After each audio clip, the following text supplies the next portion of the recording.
नमस्कार सगळ्यांना. बघा मी एक सांगणार आहे तुम्हाला उपाय.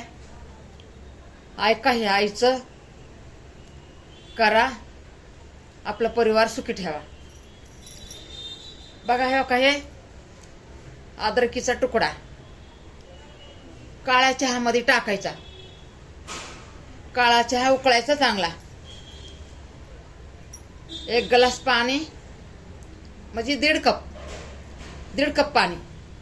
तेल जरा चहापत्ती टाकून उकळायचं नाही. बघा अद्रकीचा तुकडा एवढा टाकायचा, जास्त पण नाही टाकायचा. एवढा टाकायचा अद्रकीचा तुकडा. आणि ते पाणी बघा चाळून घ्यायचं आणि त्याच्यामध्ये थोडं एरंड्याचं तेल टाकायचं. अर्ध्या चमच्याला थोडं कमी टाकायचं आणि त्याला हलवायचं आणि ते प्यायचं.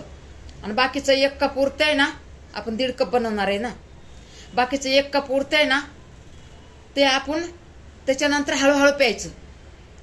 ते एरंड्याचे तेल टाकून पिले ना आपण अर्धा कप, त्याच्यानंतर 1 कप राहतंय ना, तर ते हळूहळू प्यायचं. बघा मी डबल सांगितलंय. बघा किती पण मोठी काय वेळ असली ना, ते एका 12 दिवसात राहते. बघा माहित नव्हतं मला एक मॅडम ना असं बोलली, तर मी ध्यानातच ठेवलं. म्हणलं आपण पण बाबा शेअर करायला पाहिजे, हे घरोघर पोहोचायला पाहिजे. किती लोक दवाखाना करून करून तंग होते, तर पैसा जातंय, कंगाल होते माणूस.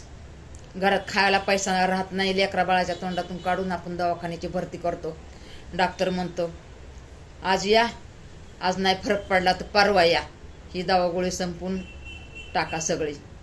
आणि ती दवागोळी संपली की आपण 3-4 दिवशी जातो. पहिले पण आपले 1000 रुपये गेलेले असतात. दुसऱ्या टायमाला पण दवाई बदलून देतो, ते पण आपले 1000 जातात. ह्यानी नाही राहिलं तर वापस या. बघा 3 टाइम एका महिन्यामध्ये गेलं, 3 हजार कुठून आणायचं आपल्यासारख्याने. म्हणून हे बघा, हे उपाय चांगला आहे, करून बघा. आणि 7 दिवस ते करा. आणि 7 दिवसाच्या नंतर एरंड्याचं पान असतं ना, कवळं त्याला मस्त आपलं वाटून घ्यायचं आणि त्याचा अर्धा कप रस काढायचा आणि ते 3 दिवस प्या. राहत नाही हो का वेळ, राहत नाही. काय ऐकत नाही कोणी, कुणाला सांगायचं आपण. हे बघा माझ्या माता बहिणींनो आणि माझ्या मुलींनो, ऐका हे. आणि ज्याला काय वेळ नसली ना, तरी पण हे बघा 3 महिन्यातून 1 टाइम तसं करायचं.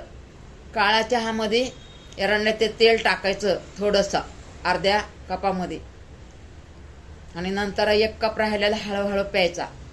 असं हे 3 दिवस केलं तरी चालन. बरं 6 दिवस नका करू, 7 दिवस नका करू, 3 दिवस हे करा. आणि 3 दिवसाच्या नंतर एरंड्याचा पाला, वरचे शेंडे कवळे ते 3 दिवस घ्या. महिन्यातून आपलं 6 महिन्यातून तुम्ही 1 टाइम केलं ना, वर्षातून 1 टाइम केलं नाही असं उपाय, तरी कधीच आपल्याला कावीळ होत नाही. आणि असं जर माहिती असलं तर माझ्या पोरांना कशाला कावीळ झाली असती. आता मला कळलं हो, तर मी म्हणलं बाई हे इडो घर पोचायला पाहिजे. आणि हे इडो माझा बनवा आणि टाका आणि घरोघर पोचायलाच पाहिजे माझ्या माता बहिणींनो, माझ्या मुलींनो. चला, रामकृष्ण हरी.